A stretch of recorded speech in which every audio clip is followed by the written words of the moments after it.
এই মুহূর্তে ফ্যান্টাসি কিংডমে আছেন মাইমুনা হায়দার চৌধুরী এবং মিরপুরে চিড়িয়াখানায় আছেন মনির হোসাইন। শুরুতেই যাচ্ছে মাইমুনার কাছে।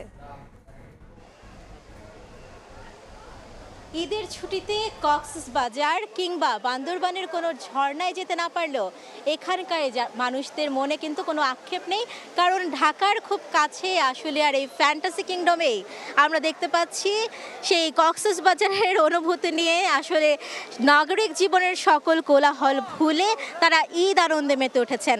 এখানে কিছুক্ষণ আগে গানের তালে নেচে নেচে আসলে ঈদ আনন্দ উদযাপন করলো। এই মুহূর্তে আমাদের কাছে এখানে দর্শনার্থীরা যেটি বলছেন, আসলে ঈদের ছুটিটা অনেক লম্বা থাকলেও নাগরিক ব্যস্ততা এবং বিভিন্ন কাজের কারণে যারা যেতে পারেননি ঢাকা শহরের থেকে খুব বেশি দূরে, তারাই আসলে এখানে এসে সকল কোলাহলকে ভুলে গিয়ে আসলে তারা এসেছেন ঈদ আনন্দ উদযাপন করতে। এখানে আজকে আসলে তারা বলছেন যে কোনো বাধা নেই, কোনো বিপত্তি নেই, শুধুই রয়েছে উচ্ছ্বাস এবং আনন্দ উদযাপন।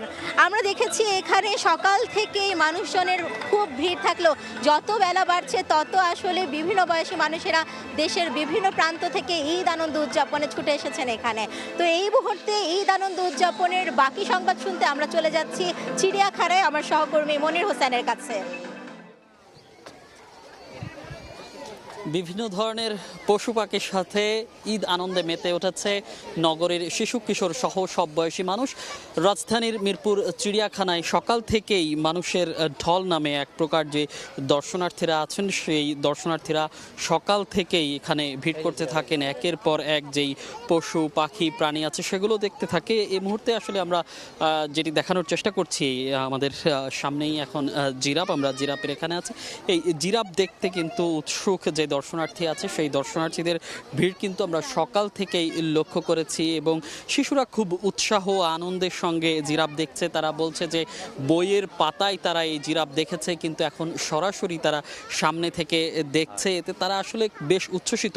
যেই বাবা মার হাত ধরে এসেছে তারা বারবার বলছে এটি কি ওটি কি, নানা প্রশ্নে জর্জরিত করছে এবং সেই উত্তরগুলো দিতে কিন্তু যে অভিভাবকরা আছেন তারাও কিন্তু বিরক্ত হচ্ছেন না, তারাও বেশ আনন্দের সময় পার করছেন এবং আনন্দের সময় কাটাচ্ছেন।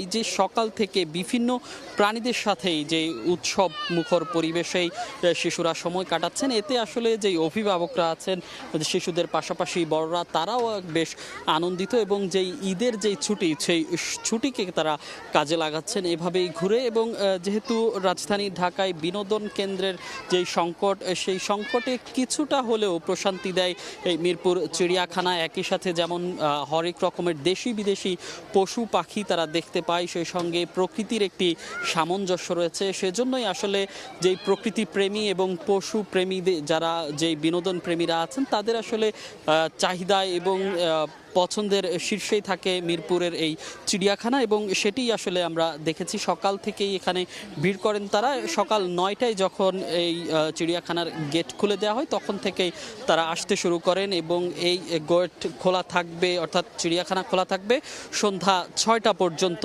তখন পর্যন্ত তারা আসলে এই বিভিন্ন পশু পাখি উপভোগ করবেন। তো এই ছিল মিরপুরের চিড়িয়াখানা থেকে আমার কাছে থাকা সবশেষ। মিরপুর চিড়িয়াখানা এবং ফ্যান্টাসি কিংডম থেকে ঈদ আনন্দের খবর জানাচ্ছিলেন আমাদের সহকর্মীরা।